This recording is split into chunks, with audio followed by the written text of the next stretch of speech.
Thank you, Mr. Chairman. Thanks for having this fascinating hearing. And I want to start on behalf of the residents of San Diego, California, by expressing our concern and prayers for the tremendous challenges facing the folks in Texas and nearby areas.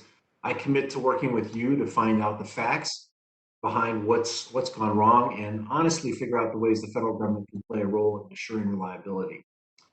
I also want to acknowledge that the transition to cheap natural gas has lowered carbon dioxide emissions, but because this has become a talking point in this committee, I want to again remind everyone that if we don't control fugitive methane emissions along the way from production to end use, there's no climate benefit.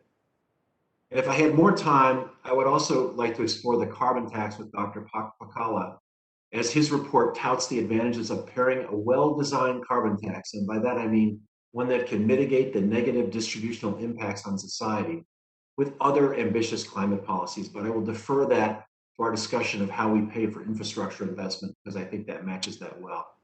Today, I want to use my time to talk about transmission. It's widely acknowledged that the national power grid needs to be modernized to make it more secure, resilient, and efficient. It also needs to be interstate.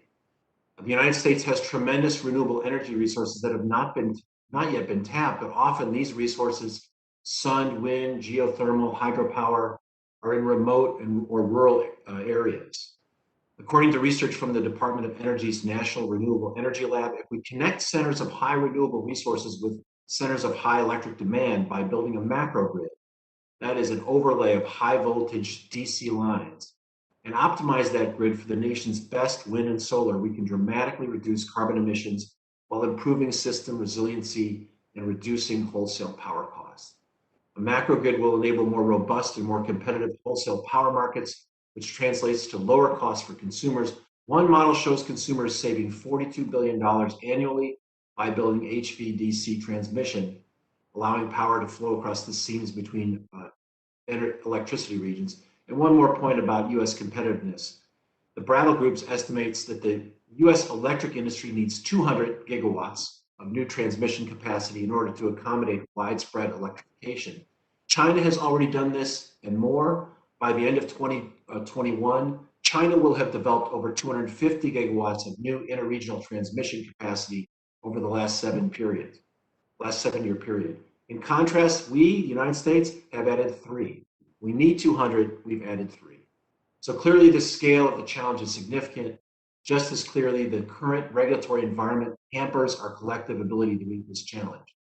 So I want to ask a question first to Ms. Glover. It certainly hasn't been for lack of trying. Why is it so difficult for us to build large-scale transmission projects across state lines? And what role does Congress have to play in removing the barriers once and for all? And then Ms. Glover, and then maybe Mr. Gordon. Thank you, Congressman. I'm not sure that I'm the best person to respond to your question because my focus typically isn't on the building of transmission lines. So I'll yield that time to someone who's more suited, if you don't mind. But I'd welcome an opportunity to kind of do some research on the Alliance's position and get back to you. That's great. Mr. Gordon? Yes, Congressman, thank you for the question. Invenergy historically has been developing wind, solar, thermal resources, and right now it sees the need for long distance, high voltage transmission, really to connect the windiest parts of the country that don't have any real electric connectivity to deliver the best wind to where the load centers are. So we stepped into a project that had been in development for nearly a decade, and these projects take a long time. It's an 800-mile line project from Southwest Kansas that would ultimately go through Missouri and Illinois and terminate just across the Indiana border, and would carry upwards of 4,000 megawatts of clean renewable power. The interesting thing about this line in the context of the hearing today is it would be designed so they could carry power in both directions as needed. So if we have an abundance of wind normally in Southwest Kansas, we could take it all the way to the eastern part of the grid. Can I just add, Mr. Powell, from Mr. Powell, I'm going to run out of time, but ERCOT itself explained in its comments to FERC that many ISOs and RTOs said that large-scale transmission is the key to resilience. Quote, one of the most critical elements, this is ERCOT, of system resilience is ensuring that the transmission system is planned in a way to ensure continued operations following an unexpected outage of one or more generators or transmission elements. Mr. Powell, you have 5 seconds to react to that. Well, thank you very much, Congressman Peters. Thank you for your leadership on all these issues. In that short amount of time, as Dr. Burgess noted, ERCOT is not entirely an island. There is transmission that interconnects it with the rest of the grid. I think every observer of this, would note that more transmission probably would be helpful here if there were larger, better interconnections, particularly on the east and west. There may have been an opportunity to bring in more resources.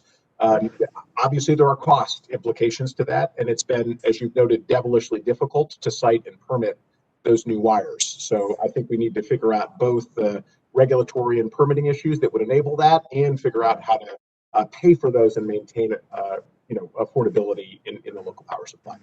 Mr. Chairman, my time has expired, but I do see the opportunity to work with Mrs. Rogers on regulatory relief on this issue in particular, and I yield back.